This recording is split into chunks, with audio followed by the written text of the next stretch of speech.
इस एपिसोड में दो कलात्मक अजूबों की कहानी। पहला, संगमरमर की शानदार संरचना जो है रणकपुर का चतुर्मुख मंदिर। इसमें कुछ सबसे पेचीदा और खूबसूरत मूर्तियां हैं जो आपको कहीं देखने को नहीं मिलेंगी। वो बहुत अच्छी कंडीशन में है, मतलब कहीं डैमेज का निशान भी नहीं है। 1000 से अधिक स्तंभों और मूर्तियों के साथ विस्मयकारी कला और वास्तुकला का नमूना जो दुनिया में कहीं नहीं मिलेगा। फिर तिरुकुरुंगुडी में अड़गिय नंबीरायर, तमिलनाडु का एक अनजान रत्न। दक्षिण भारत के प्राचीन ऋषियों ने लेखों में इसकी पवित्र सुंदरता का वर्णन किया है। बहुत कम मंदिरों में इस तरह की शानदार क्वालिटी की 16वीं और 17वीं शताब्दी की मूर्तियां हैं। इसकी कला समय से परे है।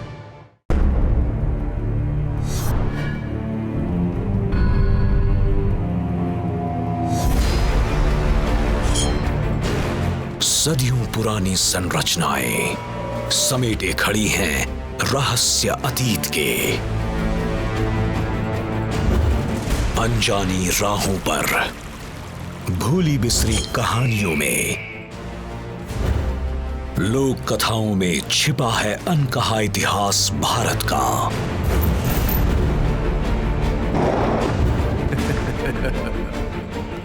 उसके अनदेखे अजूबे और अनजाने रहस्य।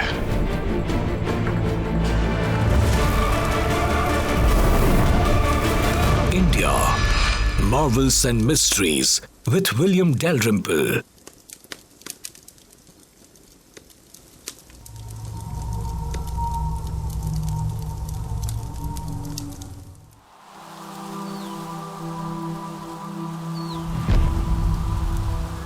दक्षिण पश्चिमी राजस्थान में अरावली पहाड़ियों का झाड़ीदार जंगल।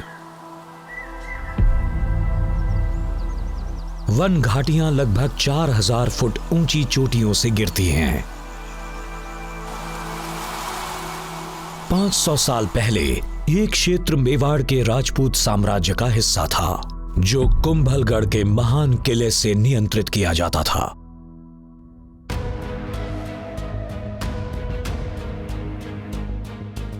इससे कुछ ही दूरी पर है भारत की महान कलाकृतियों में से एक। पहाड़ियां, घना जंगल और उनके बीच में है ये विशाल जैन मंदिर। इसकी बेशुमार सुंदरता से आपको प्यार हो जाएगा। ये उस जगह के बीच में एक जूल की तरह है जो कभी घना जंगल था। रणकपुर में चतुर्मुख या 4 मुख वाला मंदिर विशाल है। 3 मंजिलों और 48,000 वर्ग फुट से अधिक में फैला हुआ इसमें लगभग 17 टेनिस कोर्ट्स समा सकते हैं। निर्माण सन 1439 में शुरू हुआ और इसे पूरा होने में लगे लगभग 50 साल। अंदर हर सतह को बेहद सजाया गया है। जो पहली बार वहां जाते हैं वो रणकपुर को देखकर हैरान रह जाते हैं, क्योंकि इसमें कुछ सबसे पेचीदा और खूबसूरत मूर्तियां हैं जो आपको कहीं भी देखने को नहीं मिलेंगी। वो बहुत अच्छी कंडीशन में है, मतलब कहीं डैमेज का निशान तक नहीं है। रणकपुर जंगल में एक छोटे से जूल की तरह है और जब आप उसे अंदर से देखते हैं तो वो आपको एक पिलर्स का जंगल लगता है। 1444 पिलर्स, 426 कॉलम्स, 29 हॉल्स, 80 डोम्स और आश्चर्य की बात यह है कि वहां बहुत कम दीवारें हैं। राजस्थान हो या पूरे भारत में कॉलम्स हमेशा एक मजबूत चीज रहे हैं। कॉलम्स, पिलर्स, खंबे, स्तंभ। और रणकपुर के मामले में ये सिर्फ कॉलम्स पर कॉलम्स पर कॉलम्स पर कॉलम्स हैं। अमेजिंग बात यह है कि आपको उस भूल भुलैया में छोटे छोटे आंगन मिलेंगे। अगर आप वहां किसी ऐसे दिन जाते हैं जिस दिन थोड़े बादल हों, और एक फोटोग्राफर के रूप में आपको ऐसे मौकों की तलाश होती है जब आपको ब्रिलियंट लाइट और कुछ सॉफ्टर एरियाज की तलाश होती है जो आपको वहां मिल जाते हैं। जैन संप्रदाय का श्वेतांबर का मंदिर यानी सफेद कपड़े में सफेद संगमरमर से बना है, जिसे आसपास के क्षेत्र से लाया गया था। रणकपुर राजस्थान के पाली जिले में इसी नाम के एक छोटे से गांव में स्थित है। सन 1439 में जब इसका निर्माण हुआ तब ये क्षेत्र मेवाड़ राजपूतों के साम्राज्य का सबसे पश्चिमी छोर था। राणा कुंभा, जिन्होंने कुंभलगढ़ का शानदार किला बनवाया था, उन्होंने अपने साम्राज्य का गुजरात से लेकर मध्य प्रदेश तक विस्तार किया। पूरे इतिहास में किसी भी दूसरे राजस्थानी राजा का इतने बड़े एरिया पर कंट्रोल नहीं था। जिस वक्त में आप कुंभलगढ़ को इस जबरदस्त पैमाने पर बनते देखते हैं, उसी वक्त में रणकपुर में जैन मंदिर का निर्माण भी हुआ, और ये वही वक्त है जब राजस्थानी दौलत, पैसा और वर्चस्व अपने चरम पर था। लेकिन ये राणा कुंभा नहीं थे जिन्होंने रणकपुर मंदिर के निर्माण के बारे में सोचा था। इतिहास में दर्ज है कि वो राजा नहीं बल्कि उनके दरबारी थे। वो राणा कुंभा के मंत्रियों में से एक थे, धरनाशाह, जो 15वीं शताब्दी में रणकपुर में एक जैन मंदिर बनाने के लिए उनसे अनुमति चाहते थे, और राणा ने उनसे कहा कि उन्हें एक मंदिर बनाना चाहिए, लेकिन उसके चारों ओर एक गांव भी बनाना चाहिए। और इस तरह रणकपुर मंदिर का निर्माण हुआ और उस एरिया का नाम राणा का पुर रखा गया। एक प्रचलित लोक कथा बताती है कि मंदिर कैसे बना। ऐसा माना जाता है कि धरनाशाह को यह विचार एक रात सोते समय आया। अपने सपने में उन्होंने एक विशाल संरचना की छवियां देखी। धरनाशाह, जिन्होंने 32 वर्ष की आयु में ब्रह्मचर्य व्रत ले लिया था, एक सच्चे जैन थे। उनका मानना था कि उनका सपना एक पुकार थी और उन्होंने उस रात जो सपने में देखा उसे बनाने का दृढ़ संकल्प ले लिया। ये मंदिर जैन धर्म के सर्वोच्च प्रचारक 24 तीर्थंकरों में से पहले भगवान आदिनाथ को समर्पित है। अंदर मंत्री धरनाशाह भी पत्थर में अमर हैं, लेकिन श्रेय केवल उनको ही नहीं जाता है। हाथ में तराजू लिए यहां चित्रित वास्तुकार को भी इतिहास में जगह मिली है। उनका नाम दीपक या द्वीप था, जैसा कि उन्हें कभी कभी बुलाया जाता था। ऐसा माना जाता था कि वो एक साधारण परिवार से थे। तब तक वो एक अज्ञात वास्तुकार थे, लेकिन ये बदलने वाला था। हम नहीं जानते कि उन्हें किस बात ने प्रेरित किया, लेकिन उनके दिमाग में दुनिया की सबसे बेहतरीन इमारतों में से एक का डिजाइन था, रणकपुर का बहुस्तंभीय वास्तुशिल्प चमत्कार।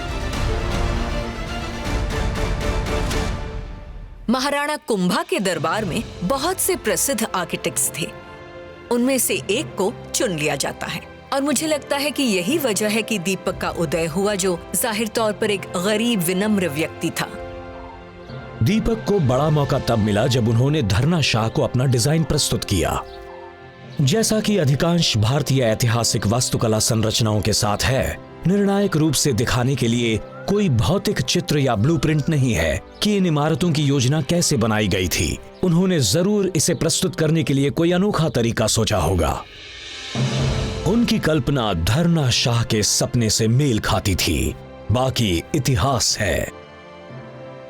रणकपुर के निर्माता जैन हैं और शासक असल में शिव के भक्त हैं, मतलब महाराणा कुंभा। लेकिन वो जैन मंदिरों को भी बनवा रहे हैं, और ये हमें बता रहा है कि वहाँ आसपास के स्थानीय लोगों के जीवन में कितना मिक्स्ड कल्चर था।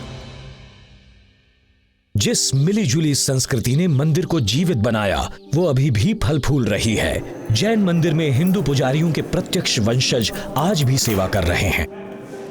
हमारी यहाँ पे वंश परंपरा चलती है। जब से मंदिर बनाए 600 साल हुए हैं। सबसे पहले पृथ्वीराज जी यहाँ पर आए थे, फिर उन्हीं के जो वंशज हैं वही इस मंदिर की पूजा करते हैं।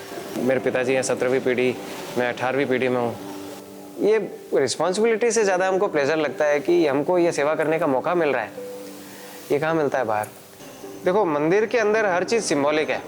यहाँ पे 1444 पिलर्स हैं। जैन धर्म के अंदर जो हरिभद्र सुरेश्वर महाराज थे, उन्होंने 1444 श्लोक लिखे थे, जिसके ऊपर जैन धर्म खड़ा है सिंबॉलिकली। पूरा मंदिर इन पिलर्स के ऊपर ही है, इसके ऊपर कोई सपोर्टिंग वॉल नहीं है। सभी श्लोक अलग अलग थे, तो उसी तरह से सारे पिलर्स भी अलग अलग है, सबकी डिजाइन अलग अलग है। कोई भी 2 पिलर्स आपको एक जैसा नहीं दिखेंगे। हर एक स्तंभ में उपखंड थे और प्रत्येक खंड पर अलग अलग कारीगरों ने स्वतंत्र रूप से काम किया था। उन्होंने शिल्पकार को वो रचनात्मक अधिकार दिया। तो ऐसा नहीं था कि एक ही शिल्पकार ने अलग अलग कॉलम्स को तराशा होगा। हर एक को कॉलम्स का अपना सेट मिला होगा और कैपिटल पर शाफ्ट के मिडिल पर एक सेट स्केल के अंदर काम करने और जो भी नक्काशी करना हो वो करने के लिए फ्री हैंड दिया गया होगा। और इसी का परिणाम है कि रणकपुर में आप उन मास्टरपीसेस को देखते हैं। हर सतह पर जटिल नक्काशी की गई है, कुछ तो कल्पना से भी परे हैं, जैसे कल्प वृक्ष, वो पौराणिक वृक्ष जो सब कुछ प्रदान करता है जिसके आप इच्छुक हैं। अविश्वसनीय तारदार नक्काशी को संगमरमर के एक ही पत्थर पर उकेरा गया है। ऐसी ही भगवान सहस्त्रफन पार्श्वनाथ की मूर्ति है, 1000 सिरों वाले दिव्य सर्प की सुरक्षा में जो अंतहीन रूप से गूंथा हुआ है। नाग के शरीर के पीछे सोचो कौन से टूल्स थे 600 साल पहले, नाग के शरीर के पीछे से होके उन्होंने कार्विंग करी, उसमें कोई जॉइंट भी नहीं है, वो एक सिंगल पत्थर में बनाया हुआ है। तो मूवीज के अंदर आप रीटेक ले सकते हो, आप मुझे बोल सकते हो दूसरी बार फिर से बोलो, बैक स्पेस डिलीट अंडू कुछ भी नहीं होता है, एक बार में बिना गलती किए बनाना है, पत्थर का काम है, देखो उसमें रीटेक नहीं होता है।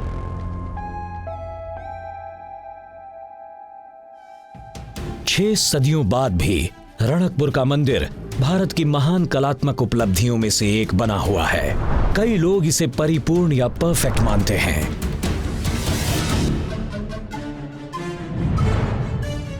लेकिन क्या ऐसा है?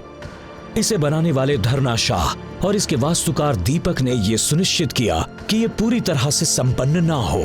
हजारों परिपूर्ण स्तंभों और खंभों में से एक अपूर्ण है, एक खंभा जो जानबूझकर टेढ़ा बनाया गया है।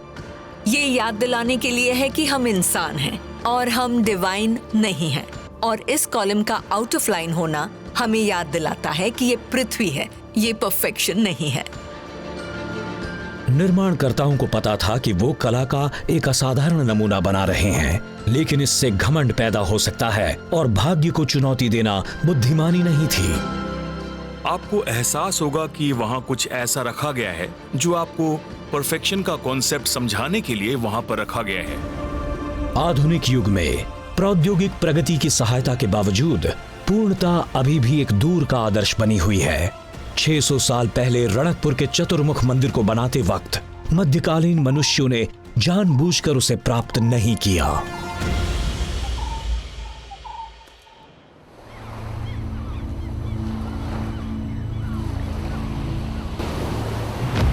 भारतीय मुख्य भूमि का सबसे दक्षिणी छोर।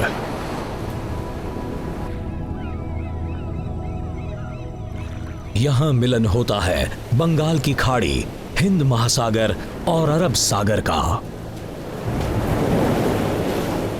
लेकिन ये तट सिर्फ समुद्रों का एक शक्तिशाली संगम ही नहीं है, ये संस्कृतियों और विचारों का मिलन स्थल भी है। 2000 सालों से भी अधिक समय से दूर देशों से जहाज इन तटों पर आते रहे हैं। उन्होंने वस्तुओं, परंपराओं और ज्ञान का व्यापार किया। इसके बावजूद भी समुद्र के नजदीक इस भूमि के खजाने बाहरी दुनिया से छिपे रहे हैं। उनमें से एक है थिरुकुरमगुडी के एक छोटे से गांव का आड़गिया नाम्बी रायर मंदिर।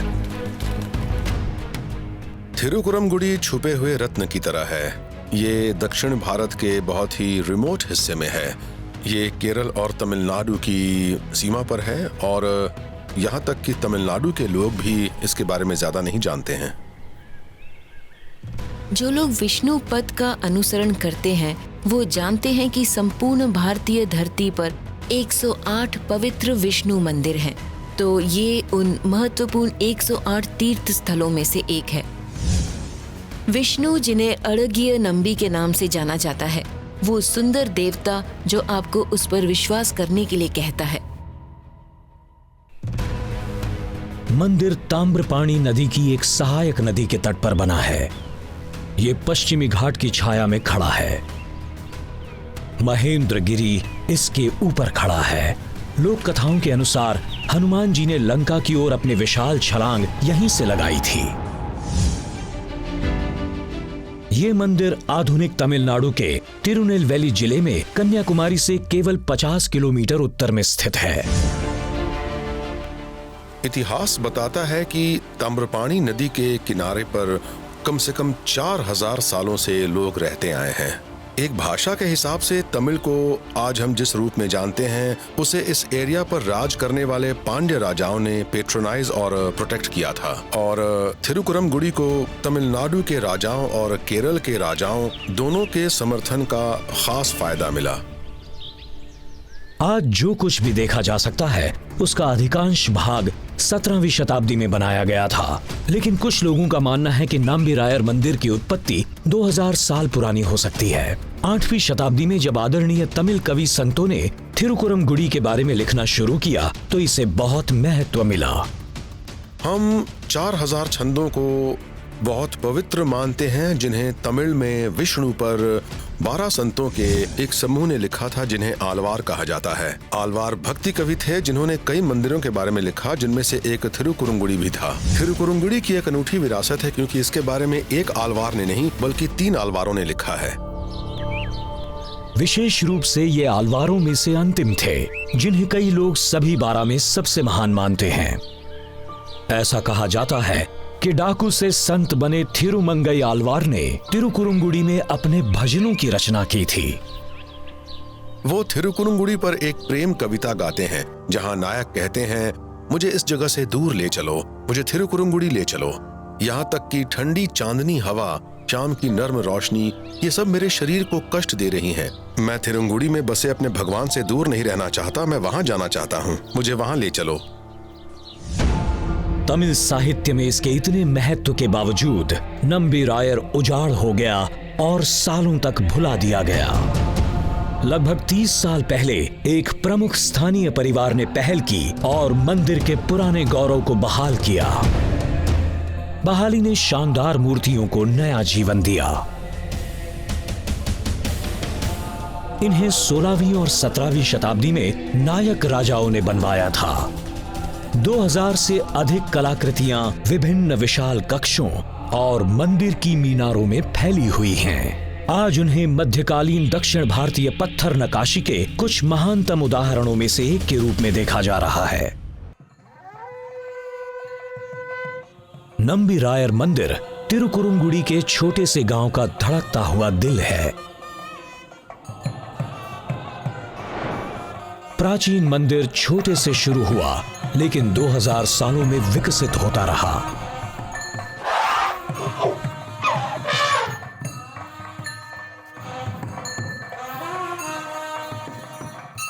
लेकिन मध्यकालीन समय में ही कई प्रमुख संरचनाएं जोड़ी गईं।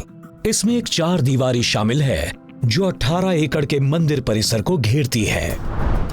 मुख्य गर्भगृह के अलावा इस मंदिर में कई सभा कक्ष या मंडपम हैं। यहाँ कर्मचारियों के रहने के लिए कमरे और कई बगीचे भी हैं। मंदिर की सबसे प्रमुख वास्तुशिल्प विशेषता चित्रा गोपुरम है, जो 96 फुट की प्रवेश द्वार मीनार है।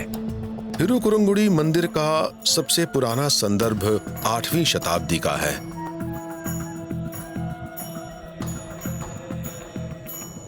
मैं चाहता हूं कि आप एक गहरी सांस लें और इस बात को समझने की कोशिश करें कि 8वीं शताब्दी से लेकर आज तक मंदिर का एक हिस्सा कभी नहीं बदला है।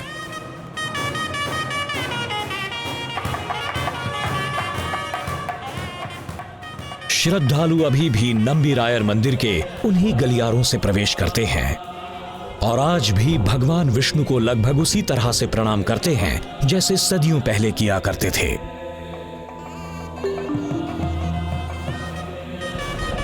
जैसा कि अतीत में था, मंदिर अभी भी समुदाय का केंद्र है।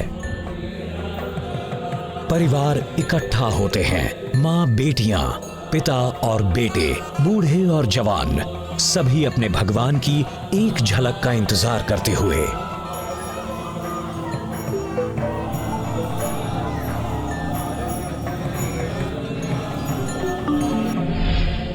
ये मंदिर इस क्षेत्र की लोक कथाओं का हिस्सा है।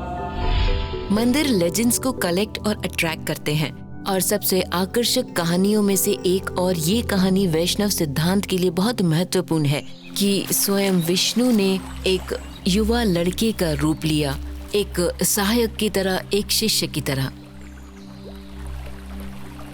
कहा जाता है कि हिंदू संत रामानुजाचार्य तिरुकुरुंगुडी में नदी के किनारे ध्यान कर रहे थे। संत की भक्ति की परीक्षा लेने के लिए भगवान विष्णु युवा लड़के का रूप धारण करके रामानुज के पास जाते हैं। विष्णु पास आते हैं और विनम्रता पूर्वक दीक्षा मांगते हैं। मैं आपका शिष्य बनना चाहता हूँ। ऐसा कहा जाता है कि रामानुज विष्णु के इतने महान भक्त थे कि उन्होंने भगवान को पहचान लिया कि वो कौन हैं। रामानुज आगे झुके और 8 पवित्र अक्षरों को फुसफुसाए। ओम नमो नारायणाय। उन्होंने भगवान की उपस्थिति को स्वीकार करते हुए उनके नाम का जाप किया। रामानुज की भक्ति से प्रसन्न होकर विष्णु ने संत को आशीर्वाद दिया।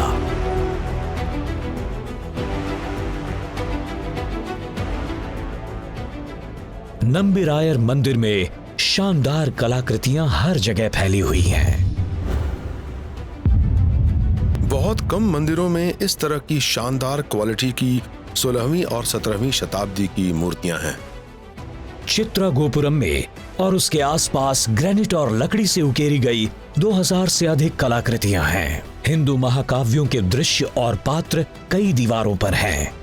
इसमें कल्पना से बनाई गई छवियां हैं, जैसे सुंदर अप्सराओं से बना हाथी या फिर तोतों से बने घोड़े, जहाजों का बंदरगाह पर आना और ऊंटों के साथ उतरते व्यापारी प्राचीन समुद्री व्यापार को दर्शाते हैं।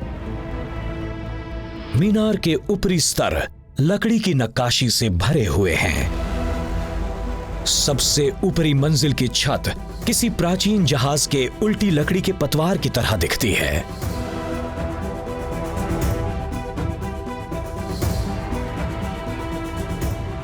नीचे सभा कक्षों और मंडपों में विशाल आकृतियां नीचे की ओर घूरती हैं। हनुमान जी खड़े हैं और उनकी मांसपेशियां लहरा रही हैं।